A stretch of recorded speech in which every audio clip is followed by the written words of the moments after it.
আসসালামু আলাইকুম রহমতুল্লাহি ওবারাকাতু। সম্মানিত দর্শক এবং শ্রোতা মণ্ডলী, আজকে কর্নেল ওলি, যিনি বাংলাদেশের রাজনীতিতে খুবই বড় একটা নাম, তার একটা ছোট্ট বক্তব্য শুনলাম এবং তিনি একটি খুবই যথাযথ কথা বলেছেন যে যাদের মা বাবার পরিচয় নেই অথচ জাতীয় নেতাতে রূপান্তরিত হয়েছে বা জাতীয় নেতাদেরকে নিয়ে মন্তব্য করছে, তাদের সম্পর্কে তিনি একটি কথা বলেছেন যে আল্লাহ রসুল এরকম একটি কথা বলেছেন যে যারা রাস্তাঘাটে ঘুরে বেড়াতো, যাদের অর্থ ছিল না, গায়ে যে কাপড় দিবে এরকম একটা ভালো কাপড় পরার মতো তাদের সামর্থ্য ছিল না, হঠাৎ কি যেন করতে করতে তারা জাতির নেতা হয়ে গেছে, টাকাওয়ালা হয়ে গেছে।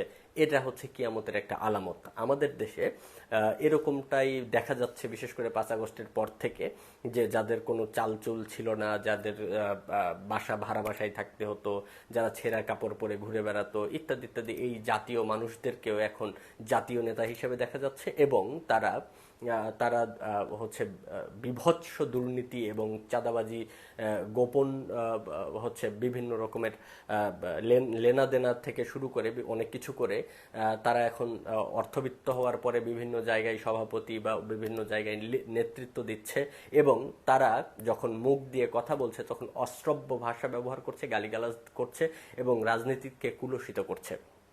কর্নেল ওলি সাহেব যেটা বলতে চেয়েছেন, আমি তার কথারই সাদৃশ্য নিয়ে বলতে চাই। তিনি একটি কথা বলেছেন যে আপনি যখন মুখ খুলবেন তখনই বোঝা যায় আপনার বংশ পরিচয় কি। আমার মুখ দিয়ে যখন গালি বের হচ্ছে তখন বুঝতে হবে আমার বাবা মার কোনো সমস্যা ছিল, তারা ভালো পরিবেশে বেড়ে ওঠেনি। আমার বাবা মা যদি ভালো পরিবেশে বেড়ে উঠতো, আমাকে যদি ভালো শিক্ষা দিত, তাহলে আমার মুখ দিয়ে এরকম খারাপ কথা বের হতো না। এটা কর্নেল ওলি সাহেব বলতে চেয়েছেন। আমিও এটাই অনেক অংশেই সঠিক, যদিও বাবা মা অনেক চেষ্টা করার পরেও অনেক সময় ব্যর্থ হচ্ছে। তারপরেও আমি বলতে চাই, বাবা মা যদি ছোটবেলা থেকেই সন্তানকে সুন্দরভাবে শিক্ষা দেয়, তার বংশ পরিচয় তার ব্যবহারের মাধ্যমেই ফুটে ওঠে।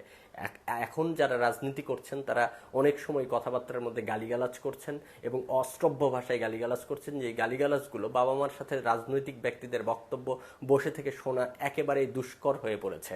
একটা ভালো রাজনীতিবিদের বক্তব্য আমি শুনবো, সেই শুনতে গিয়ে দেখছি যে সে যখন বক্তব্য দিচ্ছে তখন এত নোংরা নোংরা শব্দ ব্যবহার করছে যে এই শব্দগুলো বাবা মার সাথে বসেও শোনার মতো পরিবেশ নেই। এরকম সময় আমরা কি করতে পারি? তখন আমরা বুঝবো এই জায়গাগুলোতে নোংরা মানুষগুলো ঢুকে যাচ্ছে, এমন মানুষ ঢুকে গিয়েছে যাদের বংশ পরিচয় নেই, যাদের বাবা মার ঠিক নেই এবং যারা তাদের অবস্থান এবং তাদের পরিধি সম্পর্কে ওয়াকিফাহাল নয়। আন্তর্জাতিক মানুষগুলো, আন্তর্জাতিক মিডিয়াগুলো এই রাজনৈতিক ব্যক্তিদের কথা শোনে। যখন এই রাজনৈতিক ব্যক্তিগুলো অশ্রব্য ভাষা, গালিগালাজ ব্যবহার করবে, তখন আন্তর্জাতিক বিশ্বে বাংলাদেশের যেই মান ক্ষুণ্ণ হচ্ছে, এই মান ক্ষুণ্ণটাও আমরা চিন্তা করার মতো সক্ষমতা রাখি না। তাহলে একবার চিন্তা করে দেখুন যে আমরা কতটা মূর্খ অপদার্থ হয়ে গেছি। রাসূল সাল্লাল্লাহু আলাইহি ওয়াসাল্লাম বলেছেন, শেষ জামানায় মূর্খরা নেতৃত্ব দিবে। Class inter pass, SSC pass, honours pass করেনি এরকম মানুষগুলো আমাদের জাতীয় নেতাতে পরিণত হবে। কিন্তু আপনি দেখুন, আল্লাহ নবী মুহাম্মদ সাল্লাল্লাহু আলাইহি ওয়াসাল্লাম নবুয়ত পেয়েছেন কত বছর বয়সে?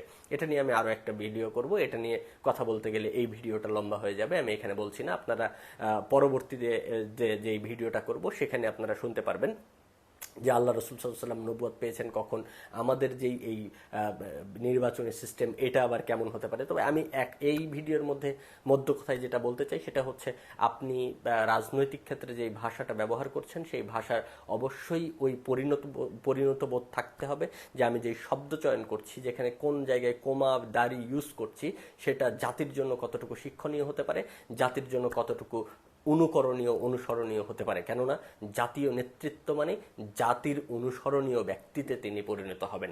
তিনি যদি অশ্রব্য ভাষা মুখ দিয়ে বের করেন, তিনি যদি মিথ্যা প্রোপাগান্ডা সমাজের মধ্যে মাইকে দাঁড়িয়ে বলার চেষ্টা করেন, তখন জাতি তাদের কাছ থেকে ভালো কিছু আশা করতে পারে না। তাই আসুন রাজনীতিকে ঢেলে সাজাই, সুন্দরভাবে আমরা আমাদের জীবন পরিচালনা করি। আল্লাহ রাব্বুল আলামিন সেই তৌফিক দান করুক, আমিন। আসসালামু আলাইকুম ওয়া রাহমাতুল্লাহি ওয়া বারাকাতুহু।